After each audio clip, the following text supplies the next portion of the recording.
What is up, guys? So Millville was this past Saturday, and of course I did have to chop it into two videos because I felt that I had a lot to say about both classes, so that's why I decided to chop it into two videos. So hope you saw my 250 recap, which I posted yesterday. Now this is my 450 recap. But before I get to that, guys, remember, subscribe if you think that I'm worth listening to. I do have a game scheduled to be posted in a little while. But in the meantime, let's get into this game. Let's get into this one, I should say. Jett Lawrence wins again with 2-1. Nobody can stop him. And I say that because the way that Jett Lawrence rode, that took me back to the old days of motocross where guys like Larry Ward, Travis Pastrana, Mike Brown, Grant Langston, and so many, and even to a point, Ricky Carmichael as well. If they didn't win the first moto, they would finish second place, and they would always say on the podium that, second's as good as the first in the first moto. And that's what Jett Lawrence did, in my opinion, because Jett did crash on the opening lap, and a lot of us thought, myself included, that he was going to rally back from something like 14th, like he did at Red Bud in the second moto, where he fell to 18th and still won. A lot of us thought we were going to see that again at Millville. And fortunately, Millville is not a hard track to pass on. And Jett Lawrence could very well have done that if he wanted to. But Hunter Lawrence, give him credit because he actually wicked it up and started going harder and harder when Jett Lawrence started making a run at him. And for Jett to just kind of sit back and take second place, that's a pretty savvy move and maybe something that Jeremy McGrath would have done when he was dominating motocross in 95 and to a point 96 as well. And in fact, in Jeremy McGrath's last motocross win, Hangtown 98, he was battling with Greg Albertine for the first moto, and you can tell Jeremy wanted to win that race, at least that first moto anyway, but Greg Albertine didn't let him have it, and McGrath sat down for second and then got the better start over Albertine and won the day. And that was the last time Jeremy would ever win an outdoor national. Now, for me, I wanted to see McGrath win an outdoor championship, but I had no idea that he had already done so back in 1995 for Team Honda. Because by the time I got into the sport, it was kind of late 97, at least late in a Supercross 97. And at the time, McGrath had gone through that last-minute change to Suzuki.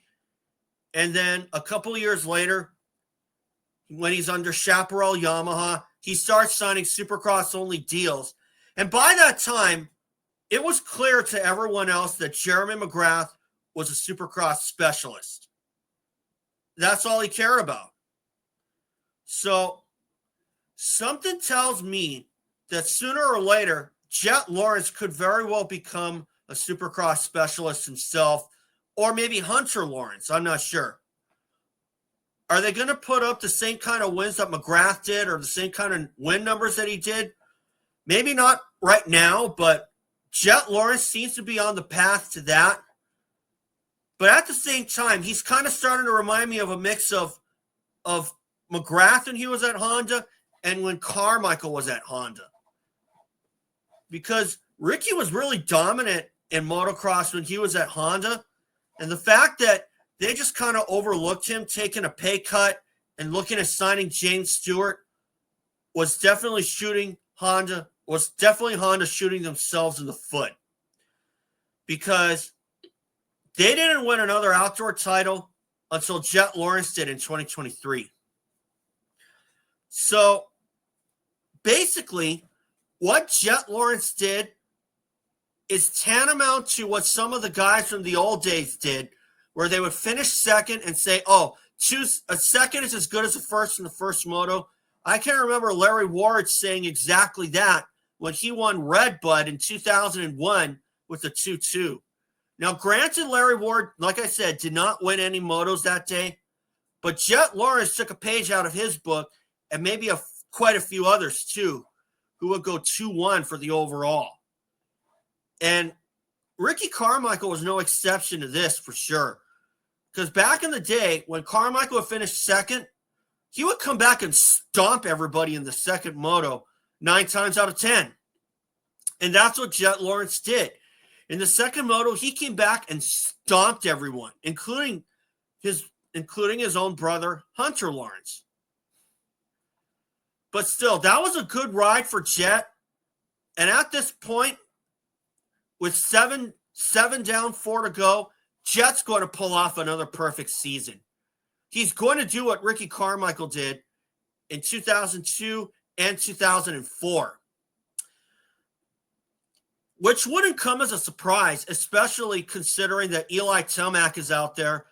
And some people might say that Jett Lawrence had that perfect season because Eli Tomac wasn't out there. And while that is right, that Eli Tomac was not out there in 23 motocross, I don't buy that for 2 seconds. Even if Eli Tomac were out there, Jett Lawrence probably still had him covered. But as for Tomac, I don't see him winning another outdoor national at all. And if I'm Tomac right now, if he even is going to race for KTM next year, I'm talking to KTM and just doing Supercross only in an attempt to extend his career. Because that's what McGrath did when he was at Chaparral Yamaha. Because although McGrath did care more for Supercross, Eli Tomac does have more titles in motocross, but something tells me that Tomac is really sketchy in Supercross, but he seems to do well regardless. Because up until that Achilles injury, my dad was saying that Tomac was reminding him of McGrath when he went to Yamaha, which is what he was doing up until that Achilles injury. And I don't think Tomac has really been the same since then. And the fact that he keeps getting whooped outdoors by Jett Lawrence himself is 100% proof that Tomac is not the same guy. I mean, yeah, he did win one moto at High Point, but that's probably going to be the only time that Eli Tomac sees the winner's circle at all. I mean, even with the good start, even if Tomac were to lose this, were to lose an overall, Jett would have to start second behind him and just attack Tomac right away and then just pull a gap on him. Because when Carmichael was dominating the sport of motocross, he was all over the leader like white on rice. And until he got around him, he was able to do whatever he wanted. Because how many times do we see Carmichael start from wherever he wanted, whether it was 4th, 5th, or 6th, and make passes right away while everybody is still trying to get into their sorts? We're still trying to get into sorts, I should say.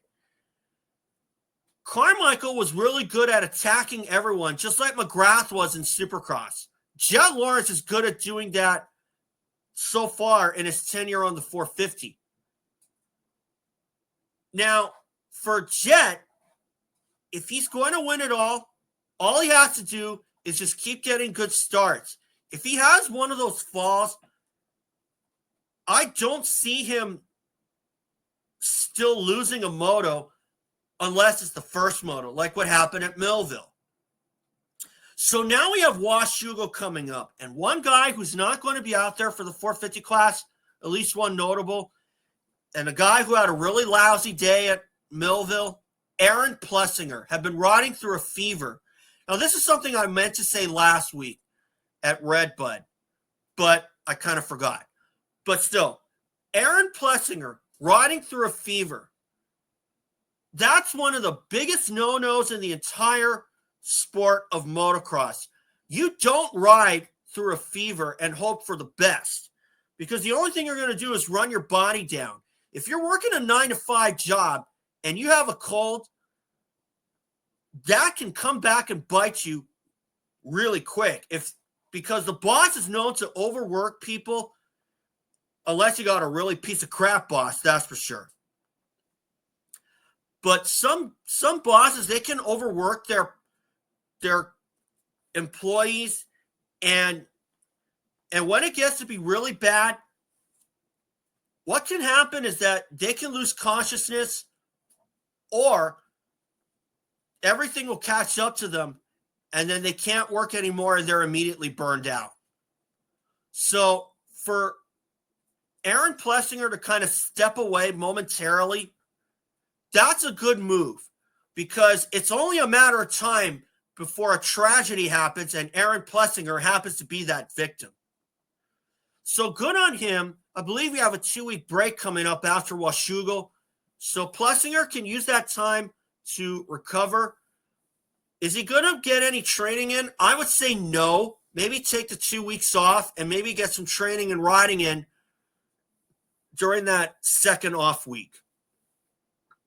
So that's where I'll leave it. So thanks, guys. And remember, subscribe. We'll see you all for Washougal.